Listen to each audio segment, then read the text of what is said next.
Gospodine Zdovc, kakvi su vam prvi dojmovi iz Zadra? Pa isti ko 100 puta prije. Jel?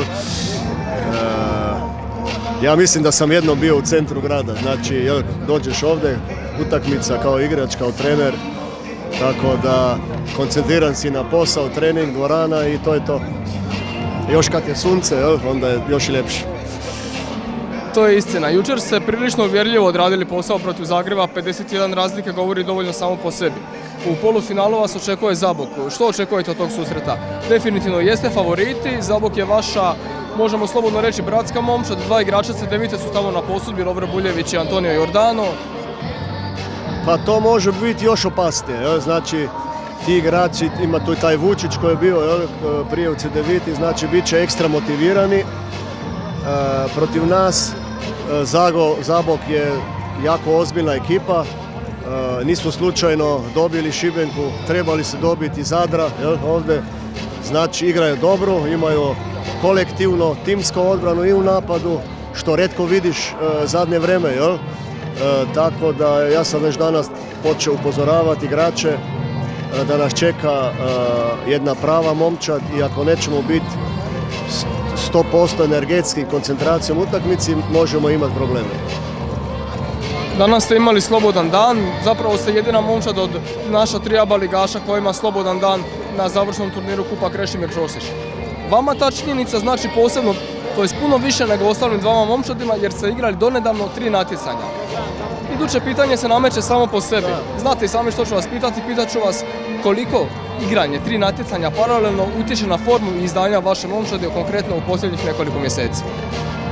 Pa mi smo zbog tog ritma, jel, intenzitete, smo pali već u jednu krizu koja je mogla doći i ranije, ali zbog samog rasporeda utakmica, jel, znači mi smo se provukli par puta već davno jel, kući, ne znam, protiv Zadra, protiv Cibone, jel, ali kad nas je zahvatio taj raspored sa Eurokup ekipama i euroligaškim ekipama kao što je Kuban, jel, još smo igrali sa Zvezdom, jel, i onda Olimpija Zadar u 12, znači bilo je samo pitanje vremena jel, kad ćemo past u tu krizu. Jel.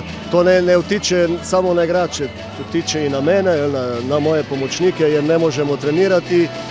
Ja sam u jednom intervjuu danas rekao da ja sam sve samo ne trener. Jel.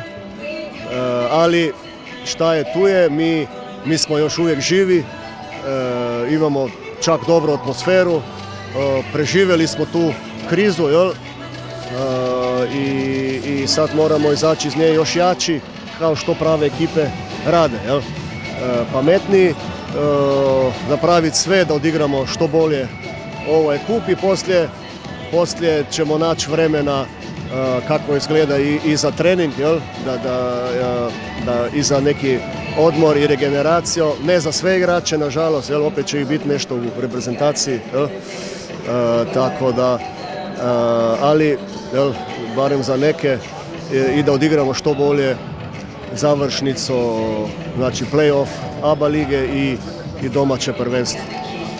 Kako je stanje sa ozljedama u ekipi? Jučer nisu nastupili Andrija Stipanović i Toni Katić. Jesu li oni dobili samo nekakvu poštedu ili zaista imaju problema? Mi generalno mogu reći da ako se vratim na taj ritam koji smo imali, čak nismo imali dosta ozljeda. Jel? Na kraju, možda u ključnom momentu su se povredili Krušlin i Ramljak, dva defanzivca igrača na istoj poziciji i to se vidjelo. Jel? Mislim, patili smo zbog toga. Tako da u zadnje vrijeme oni se vraćaju. Katić je definitivno povređen, jel? Jer to koljeno, jel? Već cijele sezone, jel?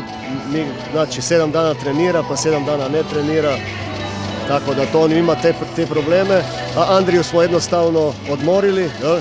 Jer je bilo vidljivo na zadnjim utakmicama i na treningu, jel? Da je prazan, jel? Tako da smo mu dali ekstra odmor.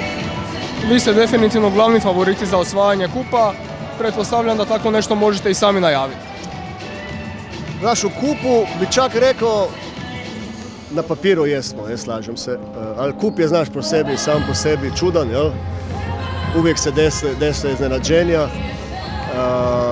tako da mislim da tu mislim, i druga stvar, igramo u Zadru, jel, znaš, na jednoj ekipi i na svetu nije lako igrati u Zadru, plus toga Zadar igra dobro, ima dobru ekipu, jel, ali slažem se, ja ne bežim od toga, jel, mislim da igrači to znaju i napravit ćemo sve da opravdamo to. Hvala vam puno.